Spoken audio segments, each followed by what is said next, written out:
Why people got beef with Drake? What Drake do to anybody? Why don't you like Drake? I don't like anything about Drake. Mom, I don't like his voice. I don't like what he talks about. I don't. See, I be trying to I don't tell like his his face. I don't like I don't like the way he walks. Like nothing. I don't like his haircut. You made me do this.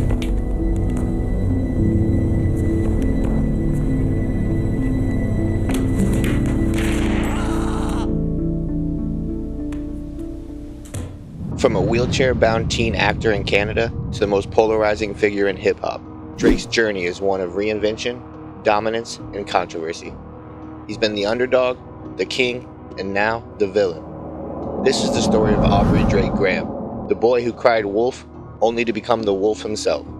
Born on October 24th, 1986 in Toronto, Canada, Aubrey Drake Graham grew up in a mixed household. His father, Dennis Graham, an African-American musician, and his mother, Sandy, a Jewish-Canadian teacher. Split between Memphis summers and Toronto winters, Drake's childhood was marked by identity struggles, bullying, and an early hustle. At 15, Drake landed the role of Jimmy Brooks on Degrassi, The Next Generation, a basketball star turned disabled after a school shooting. You stabbed me in the back. What? You set the whole thing up. Rick, come on, I defended you. Is that real? The whole time you pretended to be my friend. You made me do this.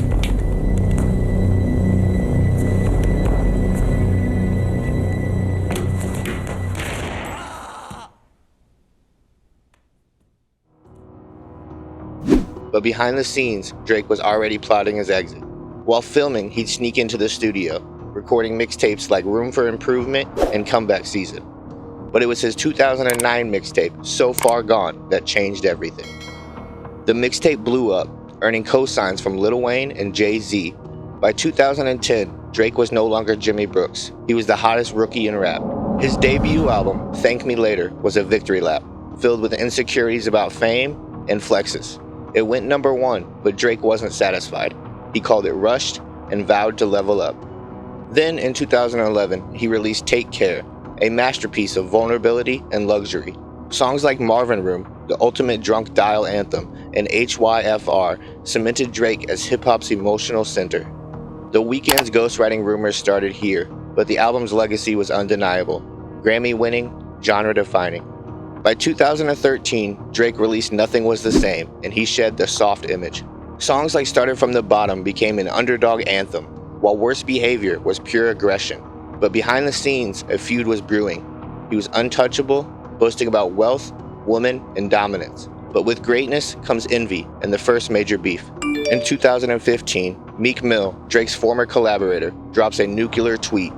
Drake doesn't write his own raps. The accusation? Ghostwriter Quentin Miller penned Drake's verse on Meek Mill's song, Rico. The internet exploded.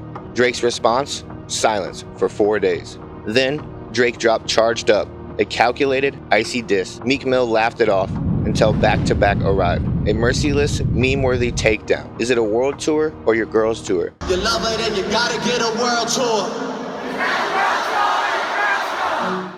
That became the first diss track ever nominated for a Grammy. Meek's weak reply, "Wanna Know," flopped. Drake didn't just win, he humiliated Meek, proving he could weaponize his charm. Post-beef, Drake was unstoppable. Views in 2016 dominated the charts for months.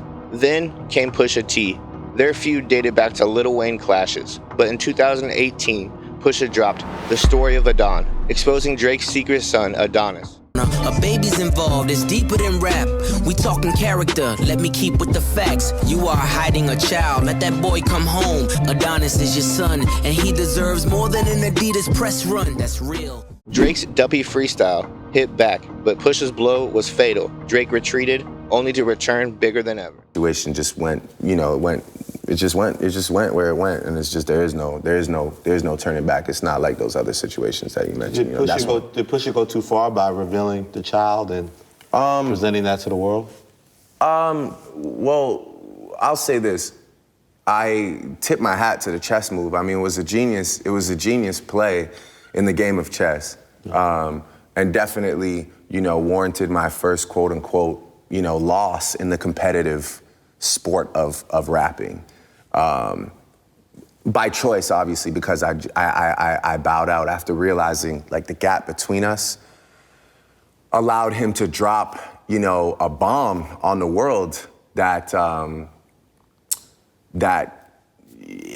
really became that was all anyone cared about. You know, I sleep well at night knowing I didn't get outbarred and I didn't get, you know, dunned off by some crazy song that it was just, you know, he told the world that the biggest artist at the time has a kid that he hasn't told you about. In 2018, Drake dropped Scorpion. It birthed God's Plan. She said, do you love me? I tell her only partly. I only love my bed and my mom. And revealed his secret son, a scandal he spun into sympathy, but cracks formed. Pusha T's The Story of a Don exposed Drake's parenting secrets. By 2021, Drake released Certified Lover Boy, and it felt like a victory lap over innovation. By 2023, he dropped For All the Dogs. Drake was untouchable commercially, but increasingly decisive. His bars about women and his petty subliminals. But fans questioned, had the sixth god lost his crown? Then came Kendrick Lamar. For years, the two traded subtle jabs. In 2011, a young Kendrick Lamar, fresh off of Section 80, hops on Drake's Take Care for the Buried Alive interlude. So blame it on Mr. OVOXO. The reason why I'm breathing on the vanity I know. The reason why my best friend says she loved me more than life, but I live a double life and need to let her go. The chemistry is undeniable. Drake calls Kendrick a genius and invites him to open on the Club Paradise tour. By 2012, they're collaborating on hits like Poetic Justice and A$AP Rocky's Fucking Problems. This is my brother A$AP Rocky. This is my brother Kendrick Lamar. This is my brother Chasing Cash. In August of 2013, Kendrick drops the Nuclear Control verse, calling out Drake, J. Cole, and more. And that goes for Jermaine Cole, Big Crit Wale, Pusha T, Meek Mills, A$AP Rocky, Drake, Big Sean, J Electron, Tyler McMillan. I got love for you all, but I'm trying to murder you niggas. Drake shrugs it off in interviews, but claps back on Nothing Was the Same with the language. Kendrick retaliates at the BET Cypher. Cold, yeah, and nothing been the same since they dropped Control and tucked the sense of the rapper back in his pajama clothes. Ha ha, jokes on you. By 2014, Kendrick denies the beef. Where are you at with a lot of the cats now, like the J. Coles of the world or the Drakes of the world? Where are you guys at now? Same place. It's all love from the moment I did the verse to after the verse. You know what I mean? I think hip-hop is a sport, so you're going to have these little spits and spats.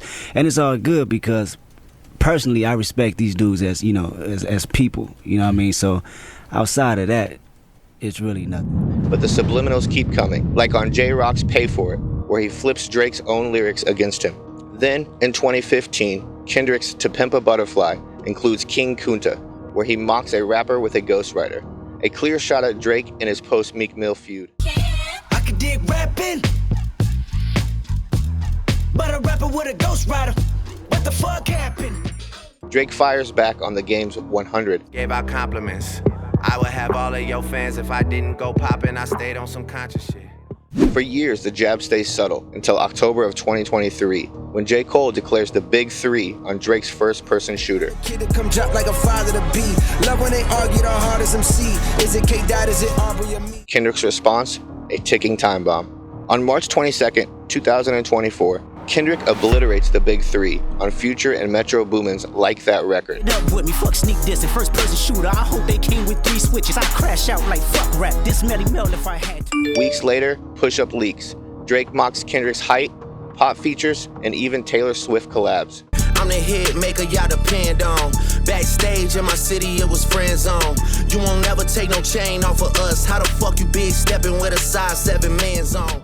But the knockout punch, tailor-made freestyle, where Drake uses AI Tupac to diss Kendrick until Tupac's estate forces him to take it down. Then, on April 30th, Kendrick drops Euphoria, a 6-minute masterclass in hate. He calls Drake a scam artist, mocks his parenting, and even attacks his blackness. How many more fairy tale stories about your life till we had enough? How many more black features till you finally feel that you're black enough? Drake retaliates with Family Matters, accusing Kendrick of domestic abuse. We get that you think that you Bishop and Juice when you put your hands on your girl. Is it self-defense cause she bigger than you? Your back is up against the curb. Kendrick fires back within hours with the Meet the Grams record, alleging Drake has a secret daughter and is addicted to sex and gambling. Dear baby girl, I'm sorry that your father not active inside your world. He don't commit to much, but it's music, yeah, that's for sure. The next day, Not Like Us drops. Kendrick labels Drake a certified pedophile over a West Coast beat. Ain't you tired? Trying to strike a chord and it's probably A minor. Drake's final reply, The Heart Part 6, where he claims he fed Kendrick fake info. We plotted for a weekend and we fed you the information. A daughter that's 11 years old, I bet he takes it. We thought about giving a fake name or a destination, but you so thirsty, you not concerned with investigation. All said and done, the internet crowns Kendrick the winner. Fast forward to 2025, Kendrick Lamar performs Not Like Us at the Super Bowl with Serena Williams, a direct jab at Drake. I hear you like I'm young. You better not ever go to cell block 1. To any that talk to me in love. The song wins 5 Grammys, while Drake sues their shared label, Universal, for promoting defamatory lyrics. Universal claps back. Drake lost a rap battle he provoked. As of April 2025, the feud simmers, but one thing's clear. Kendrick Lamar dethroned the Sixth God. Artistically, Kendrick's diss tracks are legendary.